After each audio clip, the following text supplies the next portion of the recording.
And what about China? How can you characterize those talks now? I would say that they are a bit stalled.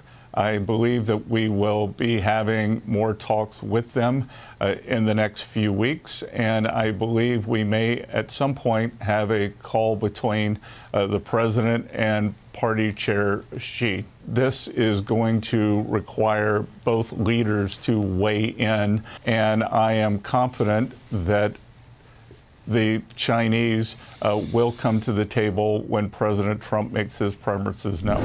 Here to talk about all of that and the administration's economic agenda is Treasury Secretary Scott Bessent. Mr. Secretary, thanks for being here. Brett, good evening. Your thoughts on this on-again, off-again judicial tug of war over tariffs? Well, Brett, it seems highly inappropriate for the judiciary to wade in here when the Senate had the opportunity to override the president and didn't. So, in terms of separation of powers, the Senate has chosen not to exercise their powers, and the president absolutely has the right to set the trade agenda for the U.S. This administration is committed to fair trade, and we are striking the best deals for the American people, and anything that the courts do to get in the way, both harms the American people in terms of trade and in terms of tariff revenue. You're in the middle of very complex negotiations. We've talked to a number of people about how complex. It's like three-dimensional chess in some of these trade deals with different countries. Do these court rulings affect that ongoing back and forth? Brett, we have not seen any of that in terms of our trading partners. They are coming to us in good faith and trying to complete the deals before the 90-day pause ends. So we've seen no change in their attitude in the past 48 hours. As a matter of fact, I have a very large Japanese delegation coming to my office first thing tomorrow morning. Peter reported that he's hearing there are 3 deals kind of ready to pop, maybe even this week, next week. Can you confirm that? Is it close on a number of deals? There are a couple of very large deals that are close. A couple of them are more complicated. And as we saw with the president's threat of 50% tariffs last Friday, the EU came to the table very quickly over the weekend. So now we've got the EU in motion also. And what about China, specifically China? And that obviously started in a different place. How can you characterize those talks now? I would say that they are a bit stalled. I believe that we will be having more talks with them in the next few weeks, and I believe we may at some point have a call between the president and party chair Xi. So stalled. There was a time when the president thought that it was moving forward pretty significantly. Again, I think that given the magnitude of the talks, given the complexity, that this is going to require both leaders to weigh in with each other. They have a very good relationship, and I am confident that the Chinese will come to the table when President Trump makes his preferences known.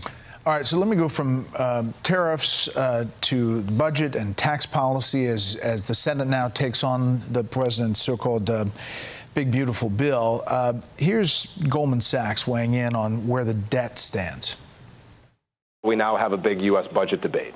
And so while all the attention was on tariffs, I think the attention rightly is shifting, certainly in the bond market, to the U.S. budget debate and the fiscal picture, which I would characterize as somewhat concerning.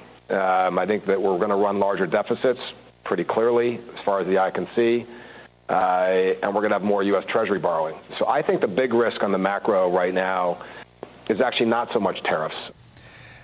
John Waldron, obviously Goldman Sachs. Your thoughts on that and that concern? I would disagree with John.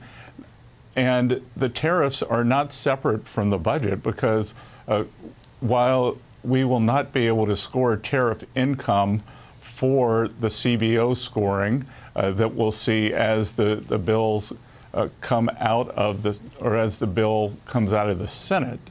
We are taking in a substantial amount of tariff income. So, they are not separated.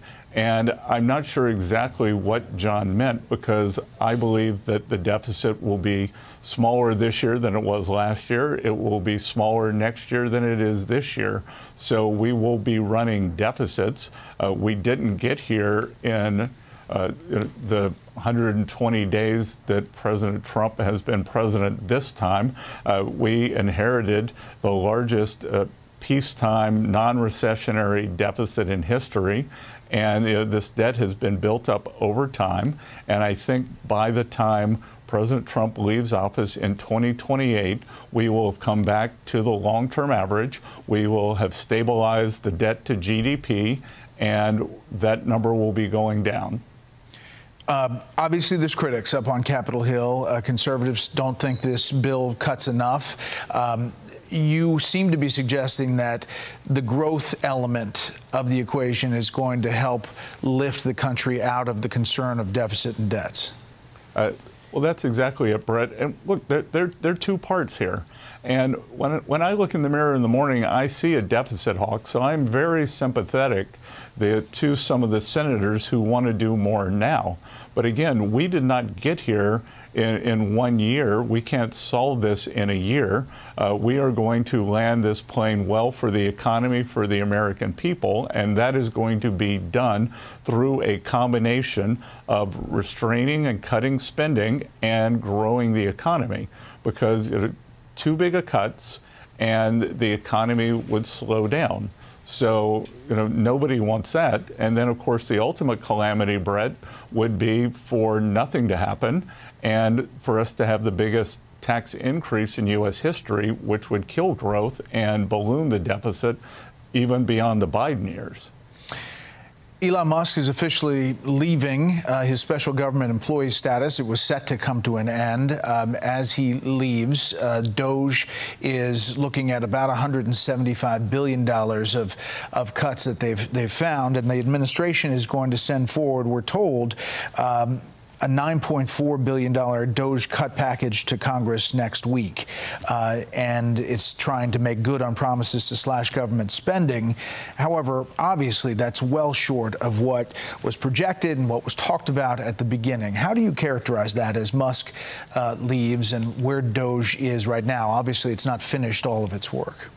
Look, I think Elon came in and in 100 days did some very important work. And I would characterize two principles with Doge here. One is the absolute level of cost cutting, which Elon has set in motion. So Doge is not going to end with Elon. It is a way of thinking about cutting costs, and it's also a way of thinking about making the government more productive and more efficient. So, I would expect that these would be the initial savings, and they will continue from here. At Treasury, we have incorporated several members of the Doge team. They have become the fully trained, fully compliant Treasury employees, and they are going to be working continuously to ferret out waste, fraud, and abuse within the government system. So I think that the meter is going to keep going with these savings. And then on the other side, we're going to deliver a better product to the American people. Because, Brett, I lived in New York, I lived in Florida, and the state of New York spends about $235 billion a year. The state of Florida spends about $125 billion. Both states have approximately the same number of people, but Florida doesn't have an income tax. And I can tell you, having lived in both, it's better not to have an income tax, and Florida gives better services. So we want the U.S. to be more like Florida, less like New York. I want to ask you just two quick things. One is about, as we put up the NVIDIA stock today, NVIDIA is seeing this big boom as obviously they had a great negotiation out in the Middle East, and also the focus on AI is benefiting that particular company as well as others. When you look to AI, where do you see growth potential? I mean, are we talking a point here in GDP? Well, I've seen estimates that the AI spending is driving U.S. GDP by up to 1%. But I think the bigger story, Brett, can be that the increase in productivity that we're likely to see kick in over the next 12 to 24 months could add another % to GDP. So we saw that in the mid-90s as probably 10 or 15 years of IT spending finally kicked in and became productivity growth, just as we're seeing this massive AI spending that is the construction portion is adding to GDP. I think within the next 12 or 24 months, we will see a big productivity jump that will also add to GDP. Well, that'd be fascinating. We'll watch it all. Mr. Secretary, we appreciate the time. Good. Always good to see you, Brett.